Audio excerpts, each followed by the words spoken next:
ape.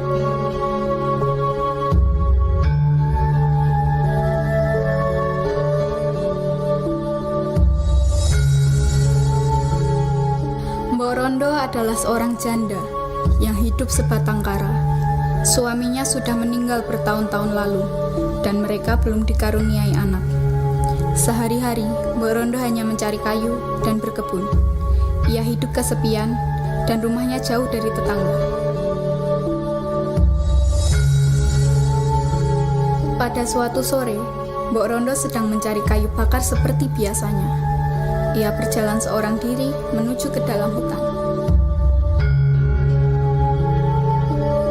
Dengan berhati-hati, Mbok Rondo berjalan terus ke tengah hutan karena ingin mendapat lebih banyak kayu bakar. Tanpa ia sadari, ternyata ia tak sengaja memasuki kawasan hutan yang terlarang. Ia yang tak tahu pun merasa santai-santai saja. Aduh, lelah sekali.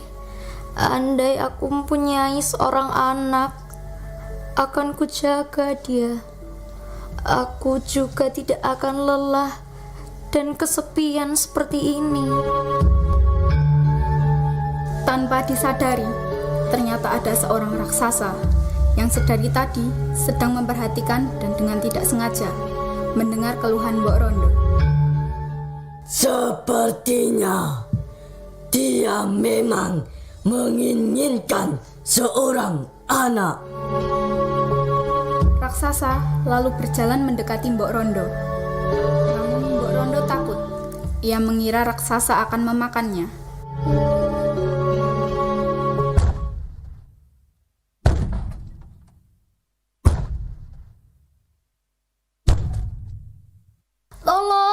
Tolong jangan makan aku, raksasa. Tolong kasihani aku.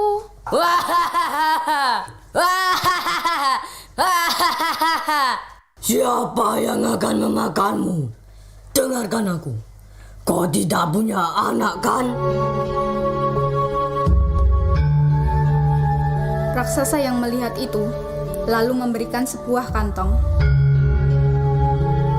Kantong ini berisi benih mentimun. Tanamlah benih itu, lalu kau akan memiliki seorang anak. Baik, Tuan Raksasa. Tetapi kau harus berjanji untuk mengembalikannya kepadaku untuk ku santap setelah ia berusia 10 tahun. Ya, saya bersedia, Tuan. Setelah diberi benih oleh raksasa, Mbok Rondo segera pulang untuk menanam benih tersebut.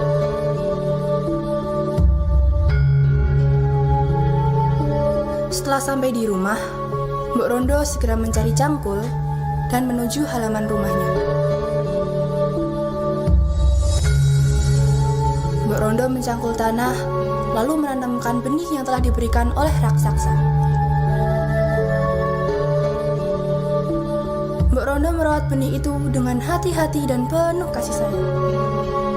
Mbok Rondo tidak pernah lupa untuk menyirami benih tersebut. Setelah 2 minggu dirawat, benih tersebut berbuah. Mbok Rondo heran karena benih tersebut cepat sekali berbuahnya. Wah, aku baru menanamnya 2 minggu yang lalu dan sekarang sudah berbuah. Sungguh benih ajaib.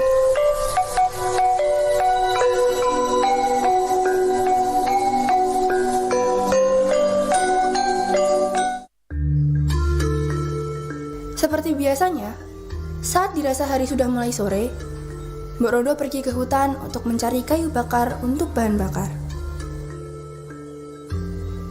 Menjelang petang, Mbok Rondo kembali ke rumahnya sembari membawa kayu bakar.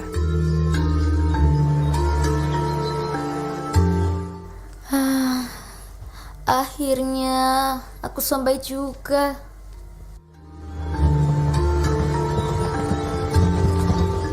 Saat sedang mengamati buahnya, Mbok Rondo menemukan satu buah timun yang lebih besar dari timun-timun lainnya. Mbok Rondo yang penasaran pun membawa mentimun itu ke dapur.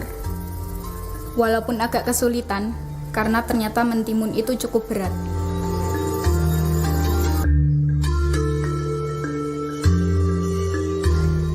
Sesampainya di dapur, Mbok Rondo mengambil pisau.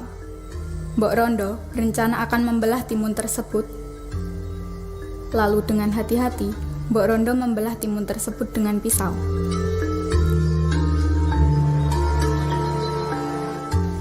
Betapa terkejutnya ia, karena terdapat seorang bayi cantik yang sedang tertidur di dalam mentimun.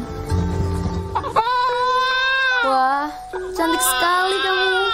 Akan kunamai kau Timun Emas.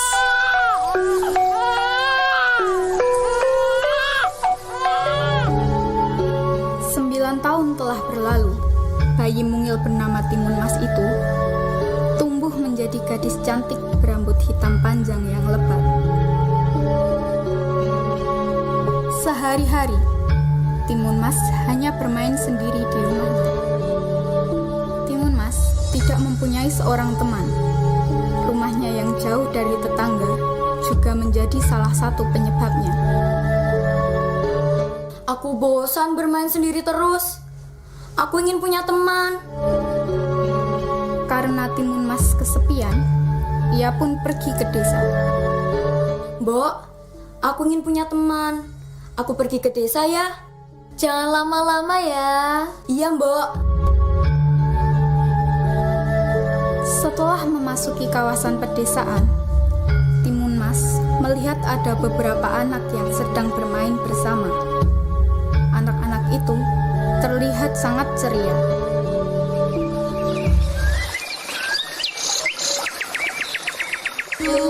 Cublak suheng, suweng ngeteng kelenter, mahu ketundung kudel, pak gempole ralere sopong guyu ndelekake sir pong ndelek topong sir pong ndelek topong.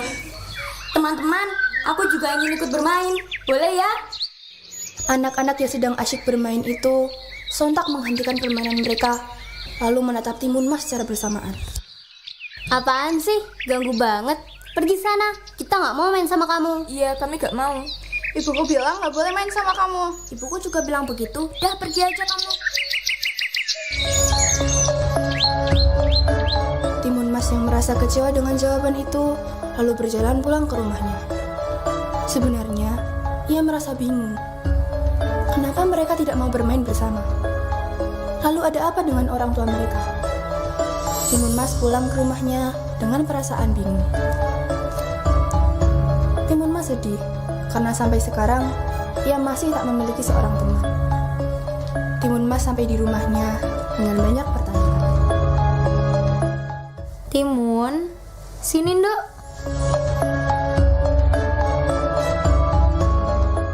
Mbok, kenapa tidak ada yang mau bermain denganku? Mbok Rondo yang mendapatkan pertanyaan itu lalu mencoba menjelaskan pada Timun Mas tentang asal-usulnya. Setelah diceritakan, Timun Mas menerima kenyataan itu karena Timun Mas yakin bahwa Mbok Rondo sangat menyayanginya. Waktu terus berjalan. Sekarang, Timun Mas sudah memasuki usia 10 tahun. Seperti perjanjiannya dengan raksasa 10 tahun yang lalu, pagi ini, raksasa datang ke rumah Mbok Rondo.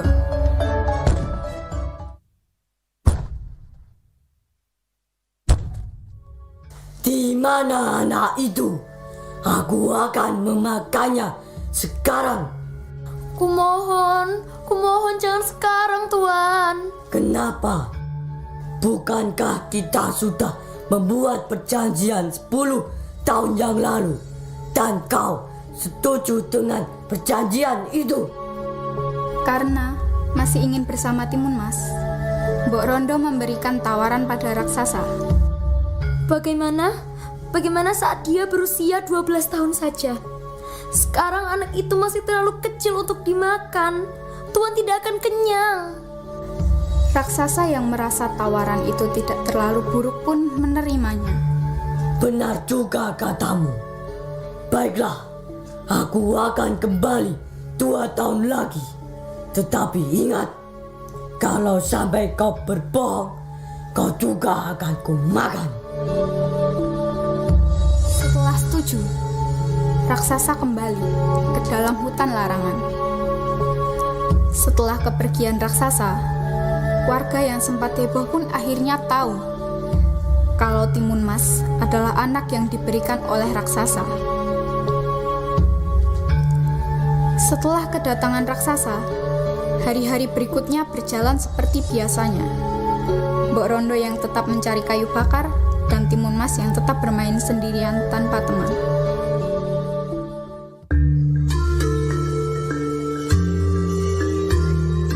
Mengingat sebentar lagi menginjak 12 tahun, Mbok Rondo menjadi resah dan khawatir. Walaupun sebenarnya Mbok Rondo memang harus menepati janji, tetapi rasa sayangnya pada Timun Mas sangat besar, sehingga mengalahkan segalanya. Karena tak ingin Timun Mas diambil, Mbok Rondo memikirkan cara untuk bisa mengalahkan raksasa. Akhirnya, ia menemukan bahwa ada seorang kakek tua yang sakti. Katanya, kakek tersebut memiliki solusi atas segala persoalan. Namun, masalahnya, jarak dari desa ke tempat kakek tersebut terbilang cukup jauh. Tetapi, jarak tersebut tidak mengurangi niat Mbok Rondo untuk mengalahkan raksasa.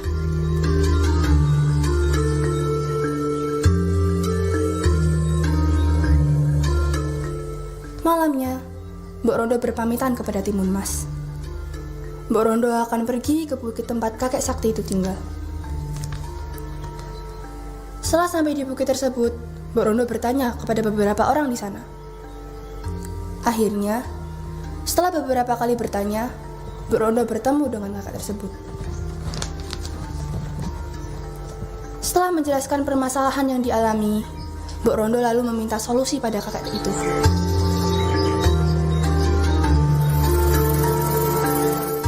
Kek, saya tidak ingin kehilangan Timun Mas. Tolong bantu saya, Kek. Saya punya solusi untuk masalahmu. Kuberikan 3 kantong ajaib untukmu. Tebarkan isi dari kantong ini saat merasa terancam. Baiklah, Kek. Saya akan menerima kantong ini. Apa imbalan yang kakek inginkan? Aku hanya mau kau jaga anakmu. Baik, Kek. Terima kasih sekali lagi. Setelah merasa urusannya selesai, Mbok Rondo pulang menuju ke rumahnya.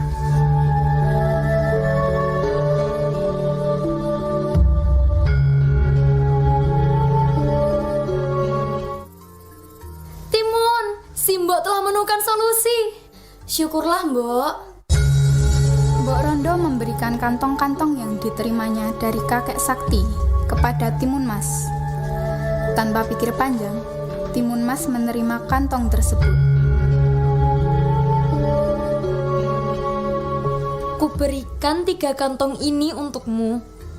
Lempar satu persatu isi dari setiap kantong. Gunakan saat situasi darurat saja ya, Nduk. Aku terima kantong ini, Mbok.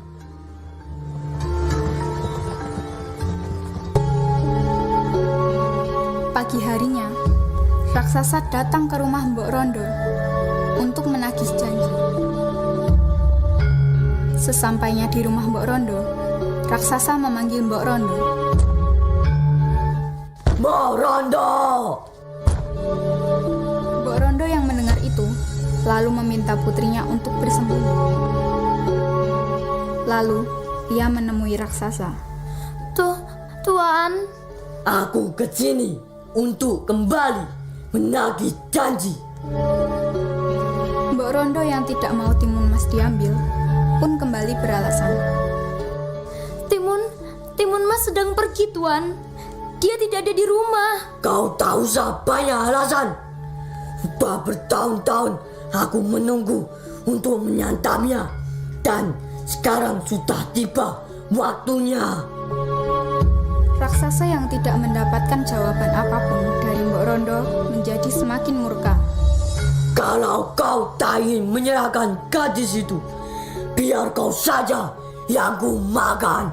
Yam, yam, yam. Timun Mas yang menyaksikan itu dari dalam rumah langsung keluar dan meneriaki raksasa. Hei raksasa jelek, kejar aku kalau bisa.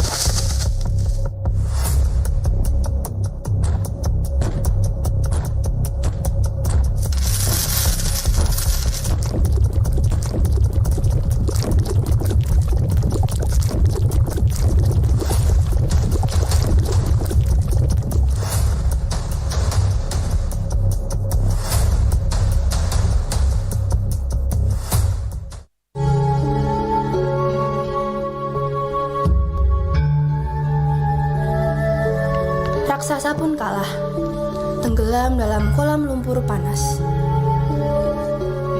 Setelah mengalahkan raksasa, Timun Mas memutuskan untuk berjalan pulang. Setelah beberapa lama perjalanan, sampailah ia di rumahnya. Di sana, sudah ada Mbok Rondo. Syukurlah kamu selamat, Nduk. Si Mbok senang sekali.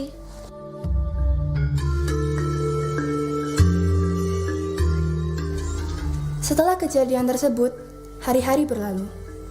Timun Mas menjalani kehidupan seperti biasanya. Perlahan, Timun Mas mulai mempunyai teman. Dan warga pun mulai menerima keberadaan Timun Mas.